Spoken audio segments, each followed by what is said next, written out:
하나님의 평화가 여러분과 함께하기를 주의 이름으로 축복합니다. 오늘 우리에게 주시는 하나님의 말씀은 시편 52편입니다. 무엇인가 욕망한다는 것은 어떤 일을 이루는 동기로 작용할 수 있습니다.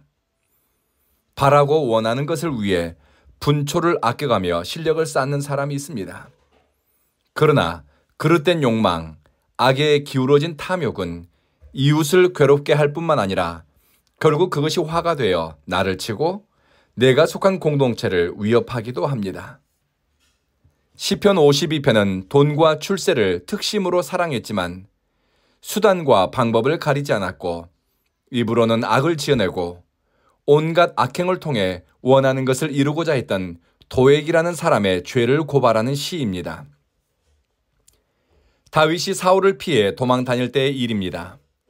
먹지 못하고 쉬지 못했던 다윗은 놉 땅에 사는 아히멜렉 제사장을 찾아가 도움을 청했습니다. 배가 너무 고팠던 다윗과 그의 부하들은 제사장의 배려로 제사장 집안 식구가 아니면 먹을 수 없었던 거룩한 떡을 받아 먹었습니다.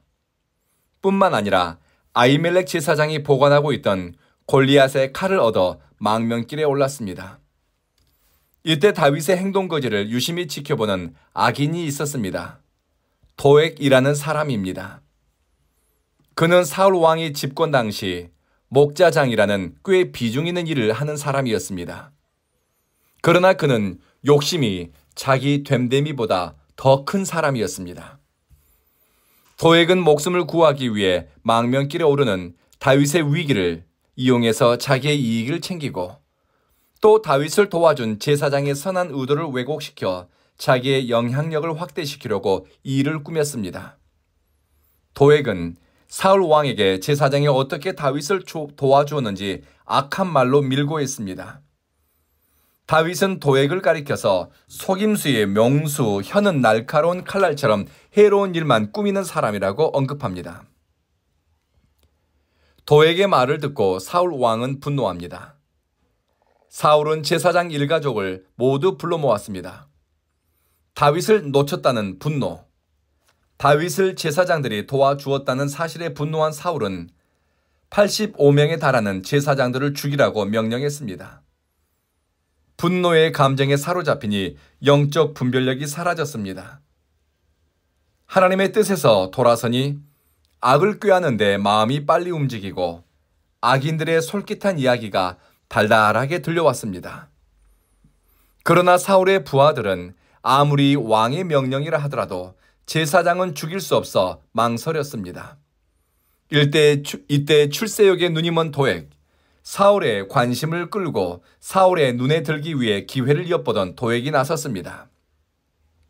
도액은 사울이 원하는 것, 설사 그것이 하나님 앞에서 끔찍한 죄악이라 하더라도 현세적 이익이나 출세, 돈을 위해서는 망설임 없이 행동에 옮겼습니다. 도액은 직접 칼을 들고 85명의 제사장들을 쳐 죽이고 또 제사장 일가족을 도륙했습니다.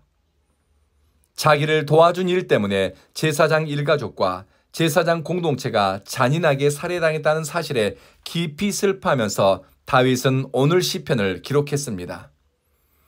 1절부터 5절까지는 악한 자, 도액의 악행을 고발합니다. 포악한 자가 악한 일을 자랑한다. 자신의 출세와 성공을 위해 어떤 잔인한 짓도 마다하지 않는 도액을 가리켜 포악한 자라고 부릅니다. 포악한 자는 경건한 사람들에게 행한 끔찍한 악을 자랑하고 다닙니다. 그는 속임수의 명수이기에 혀가 악을 꾀하고 옳은 일보다는 거짓말을 더 사랑하는 사람이라고 다윗은 기록했습니다. 사람의 혀가 날선 칼보다 예리하게 사람의 마음을 찢고 영혼을 벨 수 있고 사람의 생명을 앗아갈 수가 있습니다. 도액이 전했던 악한 말 몇 마디가 수십 명의 제사장들과 그들의 가족들의 목숨을 빼앗아갔습니다. 도액의 혀는 악에 길들여져 있으니 악한 혀를 가진 사람이 혀를 놀릴수록 악을 불러오고 죽음과 고통을 공동체에 불러옵니다. 이런 악인들과는 거리를 두는 것도 지혜입니다. 의로운 공동체는, 참된 공동체는 악인들이 악한 말로 사람들을 선동하도록 기회를 주거나 그들이 활동할 수 있는 공간을 내주지 않습니다.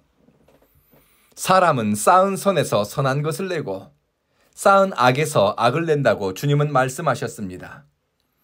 도에게 혀에서 나오는 간사한 말과 악한 말은 실상은 그의 마음이 악에 기울어져 있었기 때문입니다. 다윗은 도에게 행한 일을 기억하며 악인에 대한 하나님의 심판을 요청합니다. 하나님이 너를 넘어뜨리고 영원히 없애는 날이 올 것이다.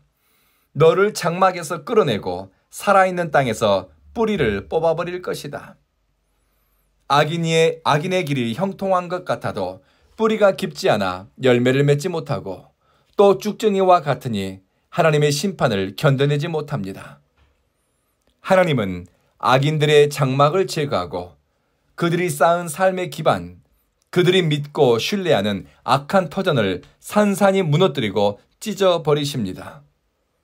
하나님의 심판은 정의로우니 야망을 위해 거룩한 것을 파괴하고 자기 욕심을 위해 무고한 자의 피를 흘린 사람에게 하나님은 침묵하지 않습니다.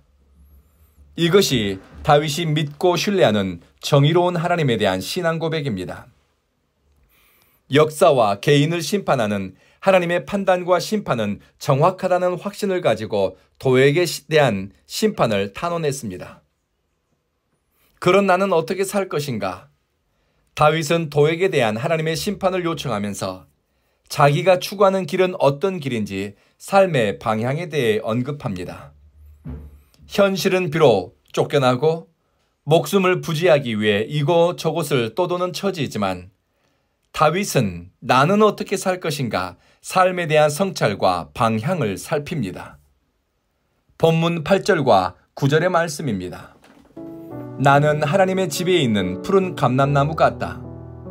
하나님의 인자하심을 영원히 의지할 것이다.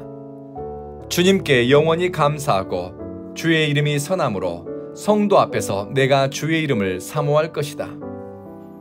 푸른 감람나무는 시절을 쫓아 열매를 맺는 은총의 삶을 사는 사람을 상징합니다.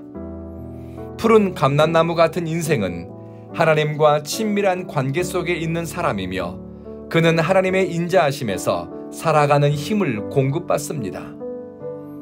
악인은 욕망과 탐심을 성취의 동기로 삼지만 푸른 감람나무 같은 인생은 하나님의 한결같은 사랑을 의지하는 것을 인생의 실마리로 형통함의 원리로 삼습니다. 그러니 시간이 갈수록 주님이 하신 일만 기억나고 주님이 하실 일만 기대되고 또 주님을 찬양하고 영광 돌리는 데서 인생의 목적을 발견합니다. 말씀을 마치겠습니다. 오늘 사용할 기도 언어는 잎이 무성한 감람나무, 하나님의 한결같은 사랑만을 의지함, 그리고 선하신 주님의 이름을 사모함입니다. 기도하겠습니다. 자비하신 주님, 주님께서 하신 일과 우리의 삶 가운데서 역사하신 일로 인해 주님을 찬양합니다. 주님을 노래할 때 우리 입술에 거짓됨이 떠나가게 하소서. 주님의 한결같은 사랑을 의지할 때 우리 안에 있는 악과 독이 뿌리 뽑히게 하소서. 사랑하는 주여, 온 교회는 하나님께 영광 돌리는 것을 목적으로 세워지는 교회, 하나님의 기쁨이 되기를 열망하는 예배자들이 모이는 교회 되게 하소서. 온 교회 성도들의 출입을 지키시고 하나님의 한결같은 사랑을 의지함으로 오늘 하루를 은총 가운데 살아내게 하소서. 예수님 이름으로 기도합니다. 아멘.